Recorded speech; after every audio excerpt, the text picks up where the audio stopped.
Yo, what's going on YouTube? So in today's video, I'm going to be installing the Snow Performance Watermeth kit on my B8.5 Audi S4. If you guys are new here, make sure you guys smash that subscribe button. If you guys do enjoy the video, hit that like button. I did just rebuild my wrecked Audi S4. I got a little series on that you guys can go check out. I got a lot of other videos such as how much money I have spent into the car. I have like 25K worth of mods slash rebuilt engine into the car itself. But yeah, so we're gonna be installing Watermeth today. Make sure you guys hit that like button if you guys do enjoy the video, if it was helpful or anything. I will be at ECS Tuning Turbos and Tacos June 4th. Make sure you guys are there. If you guys are there, say what's up. Come check out the car. You guys obviously know what it looks like. But yeah, let me go show you guys the kit. I did do an unboxing on it already. But let me go show you guys again. And I did add some more stuff to it, like a solenoid and stuff like that. So let's go check that out. All right, so here's the Meth kit. It comes with the little 1 gallon tank. It won't have the sticker, it's gonna come blank. I threw the sticker on there. It comes with these little fittings, the boost cooler, the controller, the module, fittings. I had to buy a solenoid. You don't need to, but it's highly recommended. I'll explain that more when I'm installing it. But got the Snow Performance one because everything's Snow Performance. This didn't come with it. I had to get it separately. It's the bunge. And I'm going to put the bunge onto the carbon fiber part of the cold air intake. You guys will see that here later on in the video. And it came with all this right here. So this is actually a level sensor that we're going to have to drill and install on the side of our 1 gallon tank. So it'll let you know when you're running low on meth. So that's going to be the first thing we do. But yeah, so let's get this started. So before I actually drill into the tank where the meth is gonna sit and install the fuel sensor, I actually wanna go over here and take this out. That way I can see everything line up perfectly. And if I wanna put the sensor on the left side of the tank or the right side of the tank, which one will work better. So I'm gonna take this out and actually make sure the fitment is good. But that's what I'm gonna do right before I do that. So to take this out, there's a little screen right here. You just pop this up. There'll be a little sensor hooked onto this little loop. Take the sensor off, and then there'll be 3 bolts right here. You're just gonna take those off, and they should fall right off. All right, so the first thing that we're gonna have to do is drill a hole on the side. So make sure it's the right side that's comfortable for you guys. Me, I'm putting it on the right side, I guess. It depends how you look at it. I'm putting it on this side. So I'm gonna get one of these bits, most likely this one, and you're gonna wanna go 1/3 of the way down. So or you can go halfway, it's all up to you. It's whenever you want to know when you're running low on meth. So usually people put it 1/3 of the way down, so I'm probably gonna put it like somewhere like right here. But some people put it halfway, that way they know when they're half out of meth. But I'm gonna put it right here. So that's what I'm about to do right now. All right, so you're gonna wanna start off by taking off the cap, and you're gonna wanna clean this out afterwards. Don't clean it before, because you're just gonna make a mess. But I'm gonna drill a hole the 1/3 of the way down, and it's just so that this sensor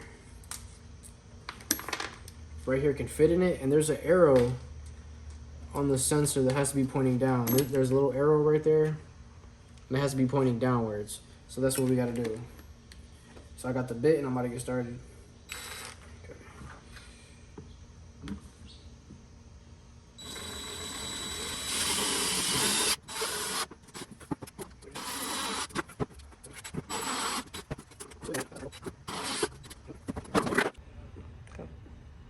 All right, so I had to drill the hole a little bit bigger so this could actually fit in there. So this goes in there, and then to follow it up is gonna be this washer. So make sure the arrow is always pointed downwards, and then after the washer, there's a screw to actually tighten it.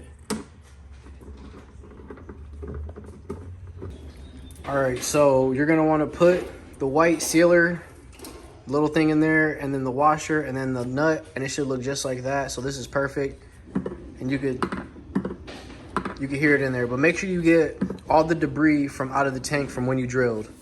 So right now everything's going perfect. But also there's a little arrow right there. Make sure that's always pointed down. So this is what the outcome should look like.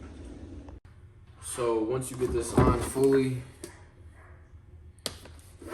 The next thing you're gonna want to do, in the little bag with the E6000 and all the extra good stuff, there's gonna be an elbow fitting.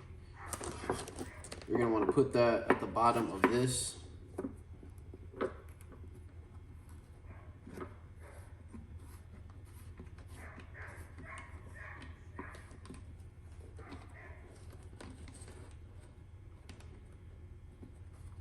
You're gonna want it really tight because you don't want no methanol to spill out.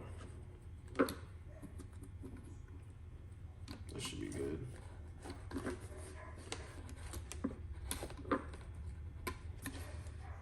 So once you have that installed, you're gonna want to take this off.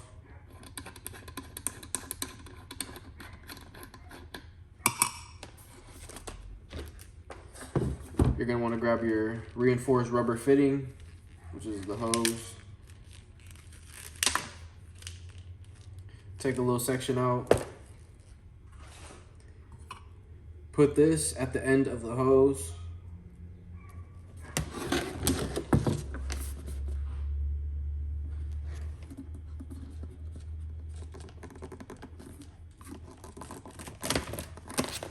Just like that. Bring that down. And just tighten that up. Make sure it's nice and snug, that way you don't have any methanol leaks, like I said.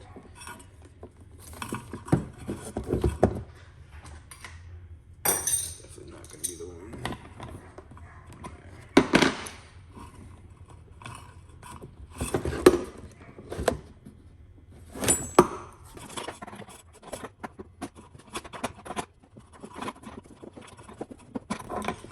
Now they do recommend using the E6000, but I'm gonna build the whole kit first and see where the leaks are. That way I'm not just wasting a whole tube of E6000 on unnecessary parts, just in case we do need more in one specific area, you know what I mean? So I'm gonna build the whole kit, and we might not even have to use any E6000 to be honest, but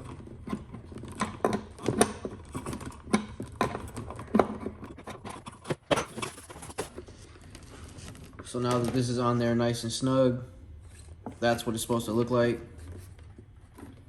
So don't cut any of this yet, because you're gonna wanna cut it once you get everything set up. All right, so next you wanna get your boost cooler. You're gonna wanna find a spot that you're gonna wanna place your boost cooler before you do this. I took the back off of it already, just to make it a little easier so I can set up the bracket and set up the holes and whatnot. But you're gonna wanna take the red tabs off. There's gonna be 2 red tabs that come on the boost cooler on each side. You're gonna wanna take those off. You're gonna find these 2 nozzles right here.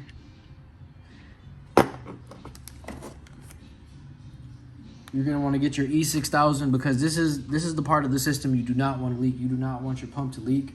So you're gonna wanna get your E6000. There's a little poker at the top.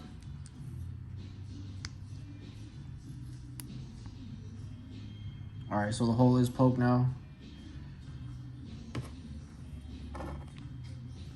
So then you're just gonna wanna seal it, just like this.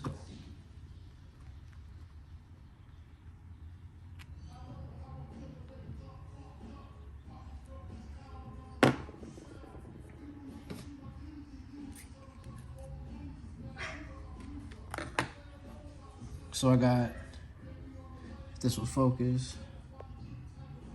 So I have, you guys see like that little rubber seal I just did? So that's all it's gonna take. Then you're gonna wanna screw it in. Now I do believe this is a 19 millimeter, you would need a 19 millimeter wrench. I personally don't have one, so I'm just gonna use this. It's gonna do the same thing. But you're gonna wanna do that for both sides.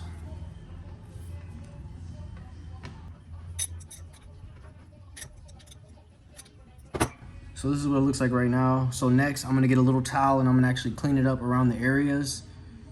But yeah, everything came out looking good so far.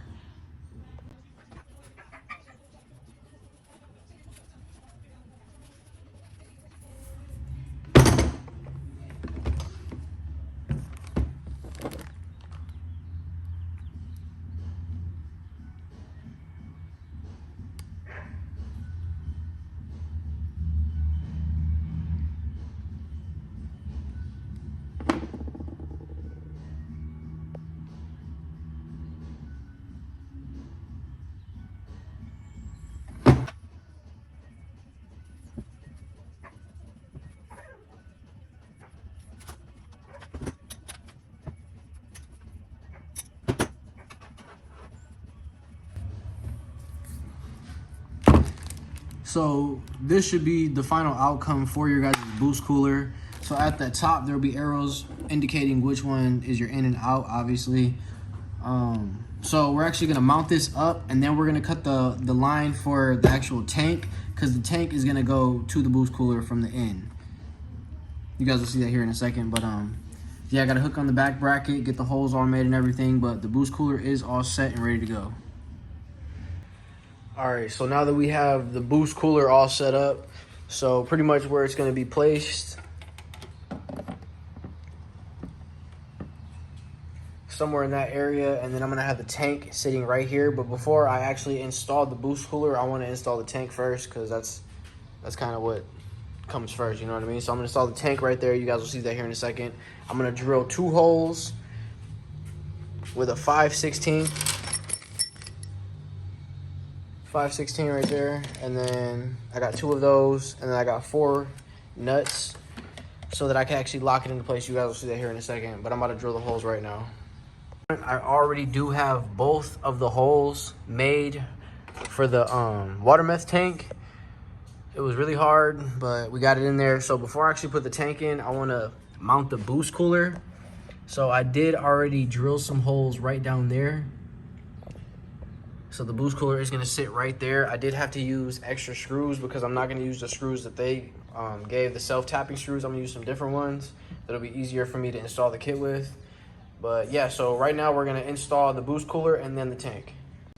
All right, guys, so I got the boost cooler and the tank all installed. So I'm gonna explain how I got everything set up. It's not the proper way, but the shit works. So I got a screw right there with a washer. It's holding up just fine. I gave it the shake test. A zip tie around that. There's a screw down there, I promise you there is. Look. It's tight, it's real tight. This is in there real tight, the tank.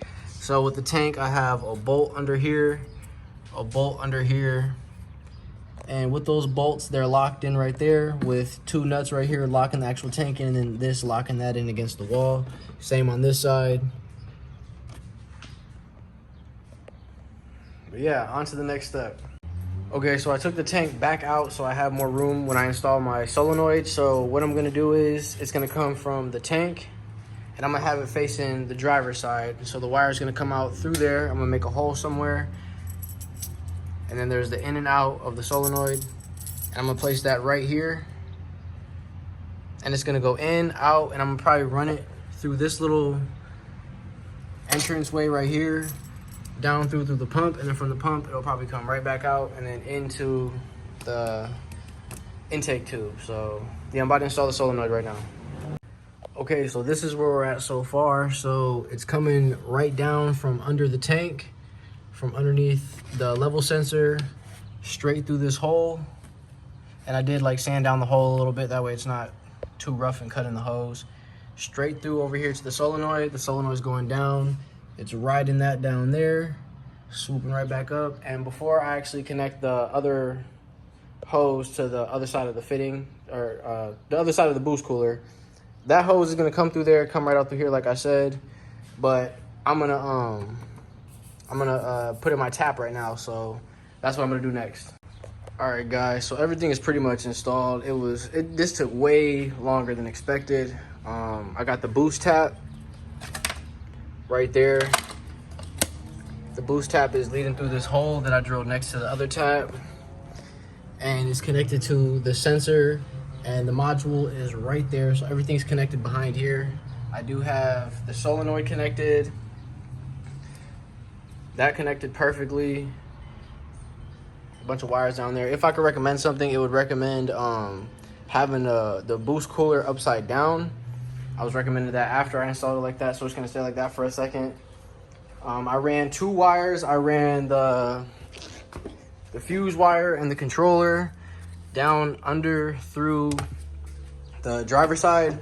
So all you had to do was take out the washer fluid tank and then move the ECU. It just slides right up, and then there'll be a hole down there. You can just slap everything down there. I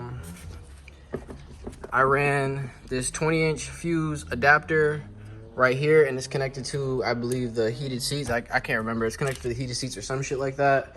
So everything's connected right there, and this is connected to the white wire. The white wire is connected to the control module that's down in there. So all the controls are right there. But yeah, everything looks good. Everything's all set up. We got Watermeth going. The only thing I have to install is the little light. I didn't install that yet, but I'll do that in a later time. I probably won't show it on video, but I'll do that shit in a later time. Yeah, so the Watermeth is all set. Do one more walk around.